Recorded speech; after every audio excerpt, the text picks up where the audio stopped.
900 drones iraníes fueron lanzados en oleadas coordinadas desde posiciones dispersas a lo largo del territorio iraní, instalaciones costeras, buques de superficie y plataformas de lanzamiento desde submarinos dirigidos contra la flota mediterránea de la Marina israelí en una secuencia de ataque diseñada no para hundir cada barco, sino para lograr algo operativamente mucho más devastador: obligar a toda una fuerza naval a retirarse de su propio teatro de operaciones en menos de 6 horas, antes de que se dispare un solo misil balístico, antes de que el estrecho de Hormuz se convierta en el centro de la conversación, antes de que el mundo haya tenido tiempo de procesar lo que acaba de suceder. Esta noche quiero responder 4 preguntas que el análisis militar convencional no está planteando con la honestidad que este escenario exige. Primero, ¿cómo se obliga a una flota naval moderna a retirarse utilizando drones que cuestan una fracción de un 1% del valor de los barcos a los que apuntan? ¿Y cuál es la lógica operativa específica de un paquete de ataque marítimo compuesto por 900 drones cuando ha sido diseñado por personas que han pasado años estudiando exactamente cómo romper la arquitectura defensiva que protege a esos buques? Segundo, ¿qué revela un ataque de esta magnitud y diseño sobre el verdadero estado de la defensa aérea naval israelí? ¿Y por qué el establishment de defensa occidental ha estado sobreestimando sistemáticamente la capacidad de los sistemas que protegen los activos navales israelíes en el Mediterráneo? Tercero, cuando una flota se retira, ¿qué significa realmente esa retirada para la situación operativa sobre el terreno de las fuerzas que dependen del apoyo de fuego naval, del reabastecimiento marítimo y de la presencia naval como elemento de disuasión? ¿Y con qué rapidez una retirada de 6 horas se traduce en consecuencias que se miden en días y semanas de desventajas militares acumulativas? Y cuarto, ¿qué nos dice la demostrada capacidad de Irán para ejecutar una campaña marítima con drones de este nivel de sofisticación sobre hacia dónde se dirige este conflicto y quién controla realmente la escalada a partir de este momento? Quédense conmigo, porque las respuestas a estas preguntas desafían todas las suposiciones que han formado parte de la comprensión del público occidental sobre la superioridad naval israelí en el Mediterráneo, y desafían esas suposiciones no con especulaciones, sino con la lógica operativa de un escenario que Irán lleva preparando mucho más tiempo del que la mayoría de los analistas está dispuesta a reconocer. Si este es el nivel de análisis que estaban buscando, suscríbanse ahora y acompáñenme durante todo este análisis. Denle me gusta, compartan este video con cualquiera que quiera entender lo que realmente está ocurriendo más allá de los titulares y dejen su evaluación en los comentarios. Leo cada uno de ellos. Ahora analicemos esto completamente. Parte 1. La arquitectura de los 900 drones. ¿Cómo se construye un paquete de ataque que obliga a una flota a retirarse? La reacción instintiva cuando se escucha la cifra de 900 drones dirigidos contra un conjunto de objetivos navales es pensar en términos de cantidad. Asumir que la lógica operativa consiste simplemente en un volumen abrumador, que se lanzan suficientes plataformas contra un sistema defensivo hasta que éste agota sus interceptores y los drones restantes alcanzan sus objetivos. Esa reacción es comprensible, pero es incorrecta. El escenario de los 900 drones que quiero explicarles no es un ataque masivo, es una campaña de precisión que utiliza la cantidad como un elemento dentro de una arquitectura operativa de múltiples capas, diseñada específicamente para explotar las debilidades estructurales de la defensa aérea, embarcada de formas que el simple volumen jamás podría lograr. Comprender la diferencia entre esas dos cosas es la clave para entender por qué una flota decide retirarse en lugar de simplemente absorber pérdidas y continuar combatiendo. El inventario de drones iraníes que constituye la base de este paquete de ataque no es una capacidad homogénea. es una familia de plataformas con distintos perfiles de vuelo, diferentes arquitecturas de guiado, distintos roles operativos y diferentes relaciones con los sistemas defensivos que están diseñadas para derrotar. El Shahed 136, la munición merodeadora que alcanzó reconocimiento mundial por su empleo en Ucrania, constituye la columna vertebral numérica del paquete de ataque. Aproximadamente 400 de las 900 plataformas en este escenario son variantes del Shahed 136, volando a altitudes de entre 1.300 metros mediante navegación por puntos de referencia previamente programados hacia las coordenadas marítimas designadas como objetivo. Su función operativa dentro de este paquete no consiste principalmente en lograr impactos finales. Su función es obligar a los sistemas defensivos de los buques atacados a responder, gastar interceptores, ocupar la capacidad de procesamiento de los radares y crear el entorno de combate dentro del cual operan las plataformas más avanzadas del paquete. Ese es un concepto de empleo completamente distinto del que la mayoría de los análisis occidentales asumen cuando hablan del Shahed 136. En este contexto no se utiliza como un arma cuyo propósito principal sea destruir un objetivo, se utiliza como un instrumento para agotar los interceptores enemigos. El segundo nivel del paquete, compuesto por aproximadamente 280 plataformas, consiste en variantes del Shahed 238, la evolución de propulsión a reacción de la familia Shahed 136, que incrementa la velocidad de crucero aproximadamente un 40% y reduce significativamente la ventana de tiempo disponible para que los sistemas de defensa puntual puedan enfrentarlo durante un ataque simultáneo desde múltiples direcciones. La diferencia de velocidad entre las variantes Shahed 136 y Shahed 238 dentro del mismo paquete de ataque crea un problema de llegadas escalonadas para los operadores de los sistemas defensivos que ninguna doctrina de combate ha logrado resolver de manera limpia. Si los intentos de interceptación se concentran primero en las plataformas más lentas, las plataformas más rápidas llegan antes de que los sistemas defensivos hayan completado su ciclo de enfrentamiento. Si se priorizan las plataformas más rápidas, las más lentas continúan acercándose mientras los sistemas interceptores permanecen ocupados y la carga cognitiva sobre las computadoras de gestión de combate que enfrentan simultáneamente amenazas desde múltiples direcciones y a diferentes velocidades aumenta de manera que degrada el rendimiento global del sistema por debajo de su capacidad nominal. El tercer nivel, compuesto por aproximadamente 150 plataformas, consiste en lo que los ingenieros iraníes han denominado variantes de ataque marítimo, municiones merodeadoras modificadas con perfiles terminales de vuelo rasante sobre el mar y buscadores activos de radar diseñados para adquirir y seguir buques de superficie durante la fase final del ataque. Estas plataformas son las específicamente diseñadas para lograr impactos finales contra la superestructura de los barcos, sus sistemas de sensores y la infraestructura situada sobre cubierta. No están diseñadas para hundir barcos, están diseñadas para cegarlos, para destruir los radares, las antenas de comunicaciones, los sistemas de guerra electrónica y la infraestructura de mando que convierten a un buque de guerra moderno en una plataforma de combate coherente y no simplemente en un casco de acero flotante.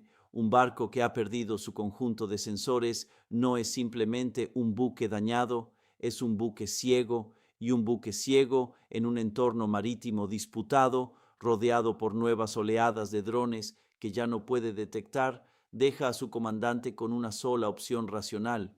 La última capa, compuesta por aproximadamente 70 plataformas, está integrada por los activos de mayor capacidad del paquete, variantes antirradiación diseñadas para dirigirse hacia las emisiones electromagnéticas de los radares y de los sistemas de control de fuego que los buques defensores deben activar para enfrentarse a las oleadas anteriores.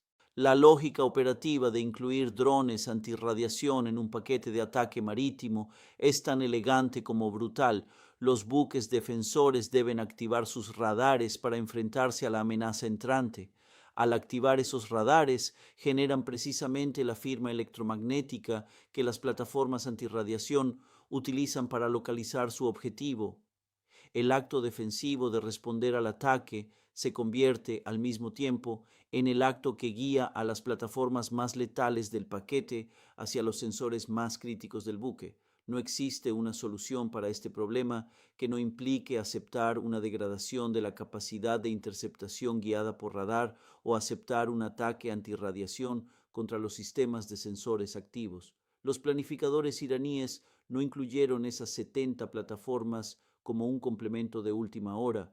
Las incluyeron porque representan el mecanismo operativo que obliga al adversario a actuar y que hace mucho más eficaz a todos los demás elementos del paquete.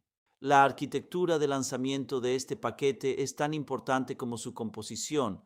Las 900 plataformas no son lanzadas desde un único lugar ni al mismo tiempo. Son lanzadas desde posiciones dispersas a lo largo de una huella geográfica que abarca instalaciones costeras situadas a lo largo del litoral iraní, buques de superficie que operan en los accesos orientales del Mediterráneo y, en el elemento operativamente más sofisticado del escenario, plataformas lanzadas desde submarinos que emergen por debajo del umbral de detección de la postura antisubmarina de la flota defensora. La dispersión geográfica de los puntos de lanzamiento crea múltiples ejes de aproximación simultáneos que ninguna orientación defensiva puede cubrir de forma óptima. Una flota orientada para defenderse de amenazas procedentes del este no está posicionada de manera ideal para defenderse al mismo tiempo de amenazas que llegan desde el norte, el sur y desde debajo de la superficie. Esta dispersión obliga a realizar compromisos defensivos que reducen la eficacia de las interceptaciones en todos los ejes simultáneamente.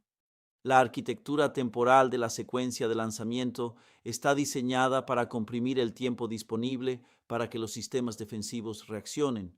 Las variantes Shahed 136, que vuelan a menor velocidad, son lanzadas primero desde las mayores distancias, calculadas para llegar al límite exterior del perímetro defensivo de la flota aproximadamente al mismo tiempo que las variantes Shahed 238, mucho más rápidas, lanzadas posteriormente desde posiciones más cercanas. Las variantes de ataque marítimo y las plataformas antirradiación están programadas para llegar durante la secuencia de combate después de que los sistemas defensivos hayan estado operando al máximo ritmo durante un periodo prolongado y cuando el inventario de interceptores ya haya sido reducido por las oleadas anteriores. La sincronización no es casual. Es el resultado de una planificación operativa que comprende perfectamente los ciclos de recarga, el inventario de interceptores y los límites del ritmo de combate de los sistemas defensivos específicos que protegen a la flota objetivo. Parte 2. El panorama de la defensa aérea naval israelí. ¿Por qué la flota del Mediterráneo es más vulnerable de lo que sugiere la evaluación oficial? La fuerza de combate de superficie de la Marina israelí en el Mediterráneo opera bajo una arquitectura de defensa aérea en capas que sobre el papel presenta una imagen defensiva muy sólida. Las corbetas clase Sa'ar 6, equipadas con el sistema de misiles superficie-aire de largo alcance Barak 8, proporcionan la capa exterior de interceptación. Las corbetas clase Sa'ar 5, equipadas con sistemas Barak 1 de defensa puntual, proporcionan la capa interior de defensa. Y el radar ELM-2248MF-STAR, un sistema de matriz de barrido electrónico activo que suministra la imagen aérea integrada a todas las plataformas de la formación, constituye la base sensora de la que depende toda la arquitectura defensiva. Esa es la imagen oficial. La realidad operativa es más compleja y esas complejidades están directamente relacionadas con la vulnerabilidad que explota el escenario de los 900 drones. El sistema Barak 8 es realmente un interceptor de largo alcance muy capaz frente a amenazas aéreas convencionales que operan a altitudes medias y elevadas. funciona correctamente dentro de sus parámetros de diseño. Sin embargo, frente a una amenaza masiva de drones de baja altitud que llegan simultáneamente desde múltiples direcciones y a diferentes velocidades, enfrenta desafíos geométricos de combate que sus parámetros de diseño no anticipaban completamente. La capacidad de combate de una batería Barak instalada a bordo de una corbeta SAR-6, es decir, el número de trayectorias simultáneas que puede gestionar sin degradar la calidad individual de cada interceptación, es un dato que la Marina israelí no publica. No obstante, análisis técnicos independientes sobre sistemas navales comparables de misiles, superficie-aire, sitúan la capacidad práctica de combate simultáneo del sistema de gestión de combate de un solo buque entre 12 y 16 objetivos bajo condiciones óptimas. Las condiciones óptimas no incluyen 900 plataformas entrantes aproximándose simultáneamente desde múltiples ejes a diferentes altitudes y velocidades con variantes antirradiación dirigiéndose hacia las emisiones de los sensores activos del propio buque que intenta interceptarlas. La limitación del inventario de interceptores es la variable que finalmente lleva al comandante de la flota a considerar la retirada. Una corbeta SAR-6 transporta un número finito de misiles Barak. Ese número está clasificado, aunque análisis de fuentes abiertas lo estiman entre 32 y 40 misiles por buque, frente a un paquete de ataque compuesto por 900 plataformas que llegan en oleadas secuenciales durante un periodo prolongado de combate. Las matemáticas del consumo de interceptores frente al volumen de amenazas producen inevitablemente un punto de agotamiento del inventario. El comandante de la flota sabe que ese momento llegará, puede verlo aproximarse en tiempo real mientras su sistema de gestión de combate informa sobre cada intento de interceptación contra las sucesivas oleadas. La decisión de retirarse no se toma cuando se dispara el último interceptor. Se toma cuando el comandante calcula que el inventario restante ya no es suficiente para mantener una cobertura defensiva mínima frente a las plataformas que aún permanecen en camino y que la alternativa a la retirada sería la destrucción operativa de su flota en el lugar donde se encuentra. Ese cálculo, realizado de manera racional y profesional por un oficial naval competente, es lo que produce la retirada. No es pánico, no es una falta de voluntad, es la fría aritmética operativa de un sistema defensivo que se aproxima a su límite de capacidad frente a una amenaza diseñada específicamente para agotarlo. Cuando una flota se retira de su teatro de operaciones, las consecuencias no se limitan a la situación táctica inmediata que provocó esa retirada. Se propagan a través de todo el panorama operativo de maneras que se acumulan con el tiempo y que resultan mucho más trascendentales que la simple cuestión de qué buques están dónde. La presencia de la Marina israelí en el Mediterráneo cumple funciones que van mucho más allá de su papel directo en combate. Proporciona apoyo de fuego naval a las operaciones terrestres a lo largo del corredor costero. Mantiene la línea de suministro marítima por la que fluye una parte significativa del reabastecimiento militar. Hace cumplir la zona de exclusión marítima que impide el reabastecimiento por mar de las fuerzas adversarias que operan en el Líbano y proporciona una presencia disuasoria visible que comunica capacidad y determinación a todos los actores del teatro de operaciones. Cuando la flota se retira, todas y cada una de esas funciones quedan suspendidas al mismo tiempo. La ausencia del apoyo de fuego naval comienza a sentirse en cuestión de horas por los comandantes de las fuerzas terrestres que habían integrado ese apoyo en su planificación operativa. Las unidades de artillería que dependían de los cañones navales para cubrir sectores fuera del alcance de sus propios sistemas descubren de repente que esos sectores han quedado sin cobertura. Los ajustes tácticos necesarios para compensar la pérdida del apoyo naval crean brechas operativas que un adversario con suficiente capacidad de inteligencia para reconocerlas puede explotar. La interrupción de la línea de suministro marítima se agrava con el paso de los días. Los buques de abastecimiento que operaban bajo escolta naval ya no pueden hacerlo frente a un entorno de amenazas que acaba de demostrar su capacidad para obligar a una flota a retirarse. Los calendarios de reabastecimiento comienzan a retrasarse. Las fuerzas desplegadas en posiciones avanzadas empiezan a consumir sus reservas. La presión logística, que ya representaba una limitación dentro del panorama operativo, se intensifica todavía más.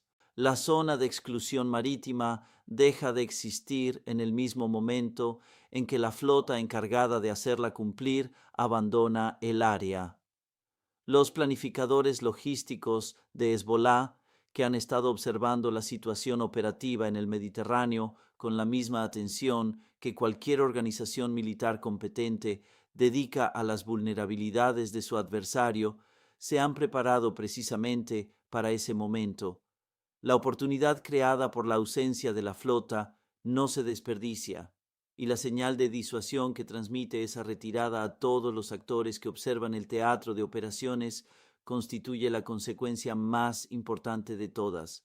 Una flota que se retira comunica un límite, comunica que la campaña con drones ha cruzado un umbral que la arquitectura defensiva no pudo gestionar. Cada actor que ha estado evaluando la relación entre riesgo y beneficio de sus propias acciones potenciales contra activos israelíes o estadounidenses en la región actualiza inmediatamente ese cálculo a la luz de lo que esa retirada revela acerca de los verdaderos límites operativos de esas arquitecturas defensivas. Quiero ser muy claro sobre algo que considero que el consenso analítico actual está interpretando de forma equivocada y que resulta fundamental para comprender la trayectoria de este conflicto. La pregunta que aparece en la mayor parte de los análisis occidentales sobre defensa es si la capacidad iraní en materia de drones es lo suficientemente sofisticada como para representar una amenaza real para los activos navales israelíes y estadounidenses. Esa pregunta ya ha sido respondida. La cuestión realmente importante, la que determinará la trayectoria estratégica a partir de este momento, es si el actor que ha demostrado esa capacidad posee también la coherencia estratégica necesaria para convertir el éxito táctico y operativo en una ventaja estratégica duradera. Y las evidencias del comportamiento operativo de Irán durante todas las fases de este conflicto indican que sí la posee. Irán no ha estado improvisando. Cada movimiento operativo realizado durante este conflicto refleja una lógica estratégica desarrollada, ensayada mediante simulaciones militares y perfeccionada durante años de planificación cuidadosa frente a un adversario específico, con arquitecturas defensivas concretas y limitaciones geográficas perfectamente conocidas. El escenario marítimo de los 900 drones no constituye un concepto aislado, es un elemento dentro de un marco operativo integrado que incluye ataques con misiles balísticos contra infraestructuras terrestres, ataques con misiles de crucero contra sistemas logísticos, empleo de misiles antibuque contra combatientes de superficie y operaciones persistentes por debajo del umbral de guerra abierta destinadas a mantener a los sistemas defensivos adversarios funcionando a un ritmo elevado y consumiendo recursos entre grandes paquetes de ataque. La capacidad para integrar todos esos elementos en una campaña operativa coherente es lo que distingue la actual postura militar iraní de la imagen de actor regional desorganizado que durante años predominó en gran parte de los análisis occidentales, y es precisamente lo que convierte la escalera de la escalada a partir de este momento en una estructura que Irán asciende con un grado de control considerablemente mayor del que la actual postura estratégica de Washington le permite ejercer desde el otro lado. Rusia observa la dimensión marítima de este conflicto con el interés específico de un establecimiento militar que ha invertido de manera significativa en el desarrollo de drones y misiles antibuque, y que actualiza continuamente sus propios conceptos operativos utilizando los datos obtenidos en condiciones reales de combate. Cada dron iraní que obliga a un activo naval israelí o estadounidense a realizar una interceptación genera información sobre los tiempos de respuesta de los sistemas defensivos, las prioridades de secuencia de combate y las tasas de consumo de interceptores. Esa información alimenta la planificación naval rusa de maneras que, con el tiempo, serán visibles en otros teatros de operaciones. La relación entre la experiencia operativa iraní y el desarrollo doctrinal ruso no es casual, constituye una de las dimensiones estratégicamente más importantes de la cooperación entre Rusia e Irán y una de las que el análisis occidental ha tardado más en comprender plenamente. El interés de China en la dimensión marítima se centra en las implicaciones de negación de acceso que demuestra Irán. La idea de que una campaña de drones de costo relativamente bajo puede obligar a una flota naval moderna a retirarse de su teatro de operaciones tiene una relevancia directa para cualquier escenario en el que los planificadores estratégicos chinos evalúan la viabilidad de operaciones de negación de área marítima contra la proyección de fuerza estadounidense basada en grupos de portaaviones. El Mediterráneo no es el estrecho de Taiwán, pero los principios operativos que provocan la retirada de una flota en un teatro pueden trasladarse al otro con modificaciones que los arquitectos navales chinos son plenamente capaces de realizar. Para Washington, la dimensión marítima de este conflicto introduce una limitación que el debate estratégico público aún no ha asimilado completamente. La presencia naval estadounidense en el Mediterráneo oriental y en el conjunto del Oriente Medio ha sido el fundamento de la proyección del poder estadounidense en la región durante 3 generaciones. La posibilidad de que esa presencia pueda ser desafiada, degradada y, en el escenario más trascendental, obligada a retirarse por un adversario que emplea sistemas de drones cuyo costo representa una pequeña fracción del valor de los buques a los que atacan, constituye un desafío a uno de los supuestos fundamentales de la estrategia regional estadounidense, un desafío que ninguna cantidad adicional de gasto en defensa puede resolver rápidamente. Construir más barcos no resuelve el problema del agotamiento de los interceptores. Desplegar más portaaviones no resuelve el problema de los ataques simultáneos desde múltiples direcciones. Se trata de desafíos estructurales que requieren respuestas doctrinales y tecnológicas cuya evolución se mide en años de desarrollo, no en semanas de despliegue. La dimensión energética del escenario marítimo añade una consecuencia económica mundial que hace que todos los demás cálculos sean aún más urgentes. Un conflicto que haya obligado a la flota mediterránea de la Marina israelí a retirarse comunica simultáneamente a todos los participantes del mercado energético mundial que el alcance operativo de los sistemas iraníes de drones y misiles se extiende a través del Mediterráneo y hacia los corredores marítimos por los que circulan las importaciones energéticas europeas. La prima de riesgo implícita en ese mensaje aún no está reflejada en las evaluaciones actuales del mercado. Cuando lo esté, el ajuste será visible en los precios de la energía, en las primas de los seguros marítimos y en los indicadores de confianza económica de todas las economías desarrolladas dependientes de las importaciones. Quiero concluir con lo que considero la observación operativamente más importante que surge del análisis del escenario marítimo de los 900 drones, y es una observación sobre el costo.